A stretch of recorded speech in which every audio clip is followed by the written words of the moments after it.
गणपती बाप्पा मोरया. नमस्कार मित्रांनो, स्वागत आहे तुमचं सायन्स वाला दादा या आपल्या युट्यूब चॅनलवरती. मित्रांनो, आताच तुमच्या 10वी बोर्ड एक्झाम संपलेली असेल. आय होप सो की तुम्हाला एक्झाम खूप चांगली गेली असेल आणि मला खात्री आहे की तुम्हाला बोर्डला नक्कीच चांगले मार्क्स मिळतील. पण मित्रांनो, आता तुमच्या सुट्ट्या चालू आहे. मस्त सुट्ट्या तुम्ही आता एन्जॉय करत असाल, मित्रांसोबत टाइम स्पेंड करत असाल, मोबाईलवरती गेम खेळत असाल, कदाचित वेब सिरीज बघत असाल. पण मित्रांनो, आज मी तुम्हाला एक महत्त्वाची गोष्ट सांगणार आहे. या सुट्ट्या फक्त एन्जॉय करण्यासाठीच नाहीये, या सुट्ट्या तुमच्या भविष्याचा पुढचा रस्ता ठरवण्यासाठी आहे. कारण 10वीचा रिझल्ट लागेपर्यंतचा जो हा वेळ आहे ना, त्यामध्ये तुम्हाला एक मोठा निर्णय घ्यायचा आहे. 10वी नंतर पुढे काय करायचं. आज आपण एक फील्ड बद्दल बोलणार आहे की जी फील्ड आजकाल खूप ट्रेंडिंग मध्ये आहे, ज्यामध्ये करिअर अपॉर्च्युनिटीज खूप आहेत, ज्याची मार्केटमध्ये खूप डिमांड आहे, आणि ती फील्ड आहे ऑफकोर्स सायन्स. पण मित्रांनो, एक गोष्ट कायम लक्षात ठेवा, सायन्स फक्त हे म्हणून घेऊ नका की माझा मित्र सायन्स घेतोय, घरचे सांगतायत की सायन्स घे, नातेवाईक सांगताय म्हणून सायन्स घे, दुसऱ्यांच्या दबावाखाली सायन्स घेऊ नका. जर तुम्हाला खरंच सायन्स आवडत असेल, रिसर्च करायला आवडत असेल, टेक्नॉलॉजी आवडत असेल, तेव्हाच सायन्स निवडा. मित्रांनो, 10वी पर्यंत तुमचा रस्ता हा साधारणपणे सरळ असतो, पण 10वी नंतर रस्ता वेगवेगळ्या दिशांना विभागला जातो आणि प्रत्येक ठिकाणी तुम्हाला एक नवीन डिसिजन घ्यावा लागतो. उदाहरणार्थ, जेव्हा तुम्ही 11वीला ऍडमिशन घेतात ना, तेव्हा सायन्समध्ये तुम्हाला ग्रुप निवडावे लागतात. सायन्समध्ये मुख्यतः 3 ग्रुप असतात: पीसीएम, पीसीबी, पीसीएमबी. आता हे ग्रुप म्हणजे नेमकं काय ते समजून घेऊयात. PCM group. पीसीएम म्हणजे फिजिक्स, केमिस्ट्री, मॅथमॅटिक्स. हा ग्रुप साधारणपणे इंजिनिअरिंग फील्डसाठी घेतला जातो. आता पीसीएम नंतरच्या काही करिअर ऑपॉर्च्युनिटीज बघूयात. जर तुम्ही फिजिक्स, केमिस्ट्री, मॅथ हा सब्जेक्ट ग्रुप निवडला असेल ना, तर तुम्ही या फील्डमध्ये आपलं करिअर करू शकता.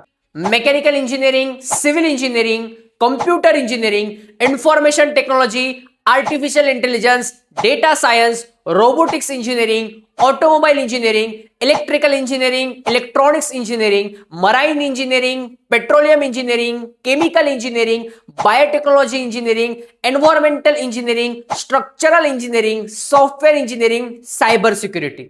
एवढ्याच नाहीत मित्रांनो, अजून काही आहे.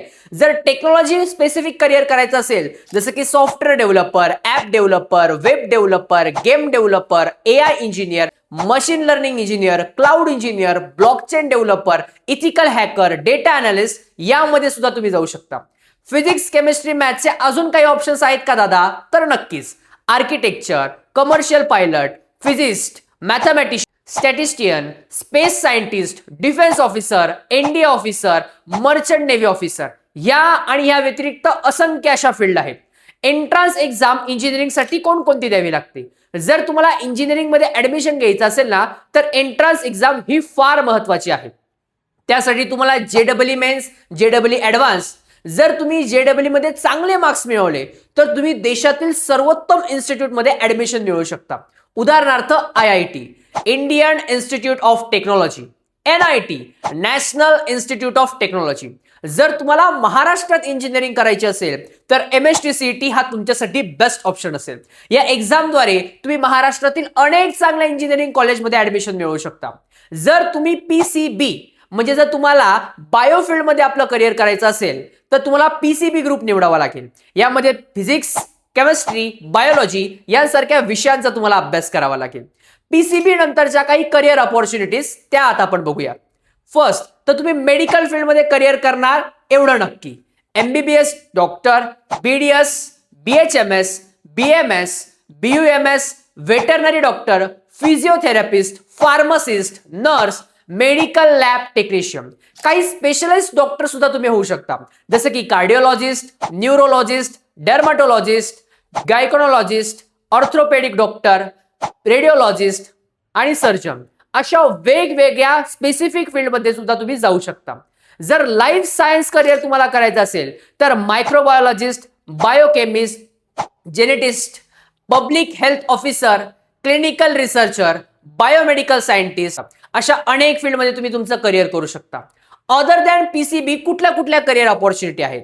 Forensic scientist, marine biologist, technologist, environmental scientist, wildlife biologist, agriculture scientist, horticulturist, dairy technologist, food technologist, zoologist आणि बॉटनिस्ट अशा बऱ्याच साऱ्या करिअर ऑपॉर्च्युनिटीज आहेत जर तुम्ही फिजिक्स, केमिस्ट्री आणि बायो निवडलं तर.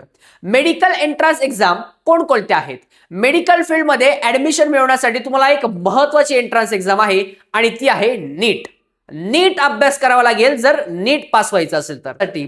जर तुम्हाला नीट एक्झाम मध्ये चांगले मार्क्स मिळाले तर तुम्ही देशातील मेडिकल कॉलेजमध्ये ऍडमिशन मिळवू शकता. त्याचबरोबर तुम्ही MST CET देऊन सुद्धा मेडिकल फील्डमध्ये करिअर करू शकतात. फार्मसिस्ट व्हायचं असेल तर तुम्ही MST CET हा सुद्धा यामध्ये एक ऑप्शन असतो. आता बोलूयात PCMB ग्रुप बद्दल. PCMB मध्ये फिजिक्स, केमिस्ट्री, मॅथ्स, बायोलॉजिस्ट या चारही विषयांचा तुम्हाला अभ्यास करावा लागतो. यामुळे काय होतं, इंजिनिअरिंग आणि मेडिकल या दोघी करिअर ऑप्शन्स तुमच्यासाठी खुले असतात. पण हा ग्रुप थोडा चॅलेंजिंग असतो कारण चारही सब्जेक्ट मॅनेज करावे लागतात. आणि आता आपण बोलणार आहोत सगळ्यात महत्वाची गोष्ट. दादा, आता जर का आम्ही 11thला PCM किंवा PCB हा ग्रुप निवडला पण नंतर जर का आम्हाला बदलायचं असेल तर नक्कीच बदलू शकता. 12वीला ऍडमिशन घेताना तुम्ही PCMचा PCB ग्रुपमध्ये जाऊ शकतात किंवा PCBचा PCM ग्रुपमध्ये पण जाऊ शकता. त्यानंतर मुलांनो, आत्ताच्या कंडिशनला महत्वाची गोष्ट आहे क्लासेस आणि कोचिंग सेंटर. बऱ्याच क्लासेस आणि कोचिंग सेंटरमध्ये आता टायअप कॉलेज ही कन्सेप्ट चालू झालेली आहे. पण मित्रांनो, यामध्ये तुम्हाला योग्य ती काळजी घ्यायची आहे.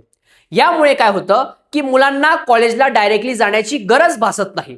मुलं क्लासमध्ये सर्व अभ्यास केला जातो. याचे फायदे काय, तुम्हाला स्ट्रक्चरल स्टडी करता येतो, एक्झाम प्रिपरेशन नीट होते, टाइम सेव्ह होतो. पण मित्रांनो, फक्त अशा क्लासेसवर अवलंबून राहू शकतात का? कारण यामुळे बऱ्याच ठिकाणी प्रॅक्टिकल नॉलेज दिलं जात नाही, थेरोटिकल कन्सेप्ट शिकवल्या जातात आणि आजच्या काळात मार्केटमध्ये फक्त मार्क्स इम्पॉर्टंट नाहीये.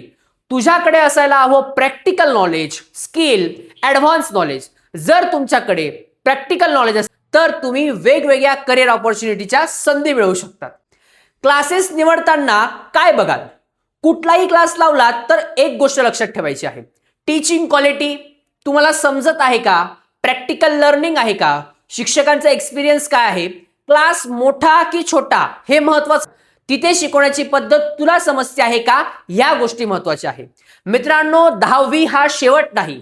10वी हा तुमच्या करिअरचा पहिला मोठा टप्पा आहे. योग्य माहिती घ्या, योग्य डिसिजन घ्या, तुमच्या आवडीचं फील्ड निवडा. कारण योग्य फील्ड निवडलं तर यश तुमच्यापासून फार दूर राहणार नाही. जर तुम्हाला कॉमर्स, आर्ट्स, डिप्लोमा, ITI या स्ट्रीम बद्दल माहिती हवी असेल तर कमेंटमध्ये नक्की सांगा. कारण अशाच करिअर गायडन्सच्या व्हिडिओ या मी तुमच्यासाठी घेऊन येणार आहे. व्हिडिओ आवडला तर व्हिडिओला नक्की लाईक करा, शेअर करा. सायन्सवाला दादा या आपल्या YouTube चॅनलला सबस्क्राईब करा. आणि याचा पूर्ण रोडमॅप तुम्हाला हवा असेल तर सायन्सवाला दादा या आपल्या टेलिग्राम चॅनलला जॉईन व्हा. तिथे मी तुम्हाला पूर्ण याचा स्ट्रक्चरल फॉर्मॅटचा डेटा देणार आहे.